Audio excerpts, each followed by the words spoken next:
So here's a great jam track I found right here on YouTube. I'll put the link in the description below. We're going to kind of go over some of those things, and I'll call them out that we've talked about in the last few videos. Okay, I'll try to put them together for you. By the way, this is all in A minor. There's that.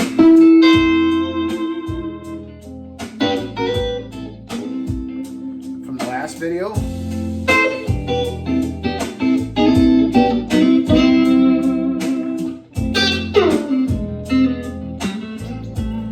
Using that G suspended.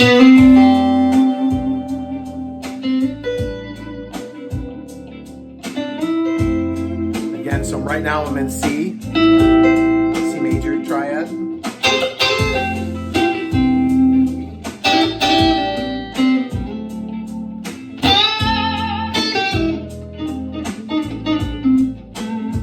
The blues linking lick.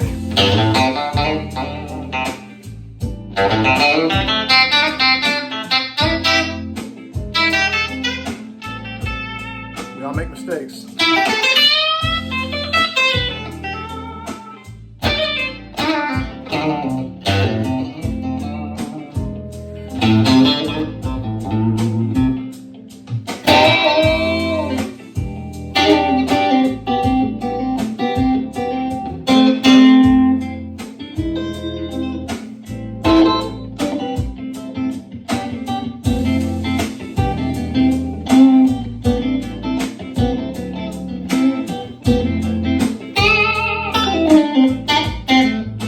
First of all, thank you everybody for your comments. I did read them and reply to them today. I'm still learning my way around YouTube Studio as an app, and I found a lot of them waiting there for me, so I took care of that right away and responded.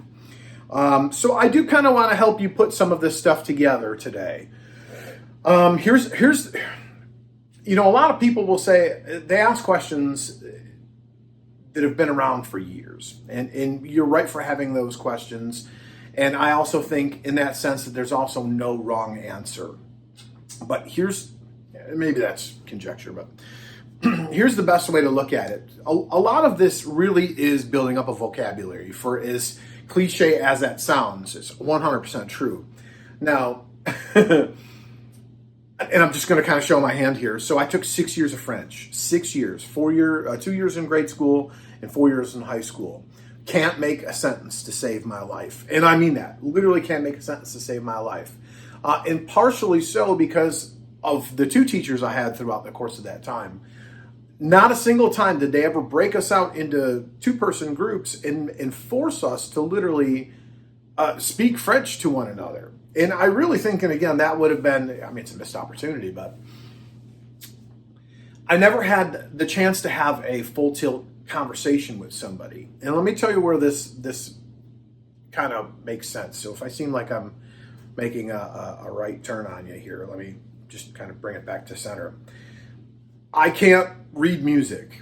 And again, like I said, it's me showing my hand today. I can't read music, but I'm able to have a conversation with musicians about music. I'm able to have a conversation with musicians in music, making music. And that's because I have firsthand real world experience. The same goes for anybody that learned a trade. As a matter of fact, I went to school to be a mechanic. That's a story for another time. But I didn't really, I knew enough to get a job, obviously, but there's a whole nother world waiting for you when you're actually in the field doing it. And that's very much true with music. So what I'm going to do is I'm going to give you 4, I think maybe 5 songs, and I've got them written down here. I don't have them in front of me, that I'm going to give you that are essential, in my opinion, to building up a vocabulary. As a matter of fact, here's what I'll say to you, and it's real hard to say this because it seems like I'm just sending you off with homework, but that's kind of the case. I'm able to still play along with these songs with embellishments aside, almost probably 30 years or more later into my career, because I learned them at a time when it was essential for me to learn.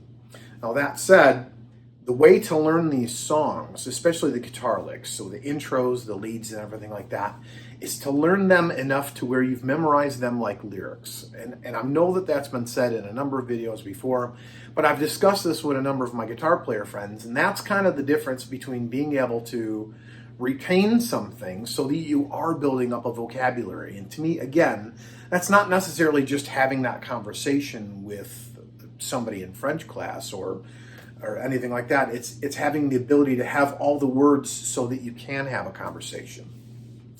The one example I'll include, and actually I'll make this my first one, is Chill Out, which is an Albert Collins nod from Anson Thunderberg off of the Sins record, excuse me. And I can hear it in my head. It's stuck in there for good. And I do have these things memorized like lyrics. There's actually a video of me playing along with this in the COVID era on my Instagram page, if you want to find that. All of my socials are at Mick Hayes Music. But again, it's memorized. It's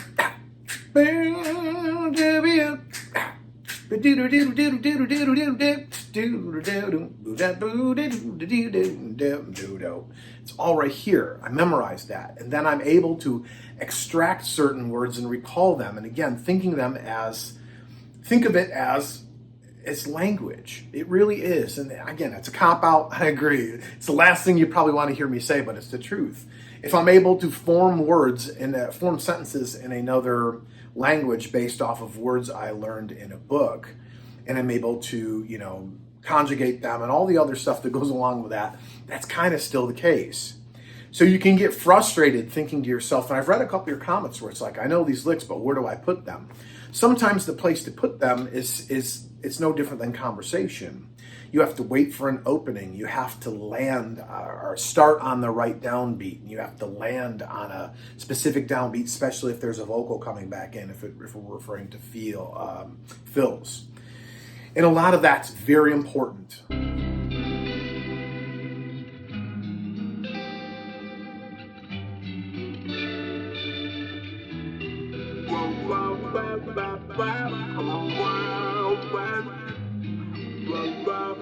Part of me wants to take this another step farther and another step farther, but let's start with getting you guys these songs, getting them into your listening routine. And again, some of this is repetition. It's reps. It's like being at the gym. You got to listen to it 3-4 times and start to memorize these licks like lyrics. And I'll just go one example farther, and this will probably be the last of my examples, but I remember specifically when Stevie Ray Vaughan released the Instep record, and Crossfire was like, it was on my radar to learn every note, every lick, everything in its original place. And there were days that I had honestly, and I mean this sincerely, I was force-fed that as a child growing up. And I had so much of that in my musical DNA that I had to spend some time working it back out of my style, because as I was trying to develop a style, I didn't want to be a clone. And that was one of those, you only have one ability and that's it. That's like going to the open mic and going, "This is my new song." Doesn't work that way. So yes, this actually kind of goes along with the open mic thing too. I should mention that. It's like, I went to open mics. I still once in a while go to an open mic. And it's helpful to kind of just be in the field with different players. And there's much to talk about there about, I play differently with this drummer, I play differently with this drummer, I play differently with that bass player.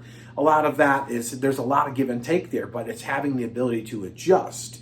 It's no different than conversation. And I mean that. It's no different than backing off when someone's, if someone's coming at you real hot, obviously you know that if you've got a good point to make, you might have to interrupt them. You might have to kind of, hang on a second, let me get something in here. You have to get a word in edgewise. And sometimes that's the interplay between you and the lead singer, especially in the blues where you've got the call and response thing going on.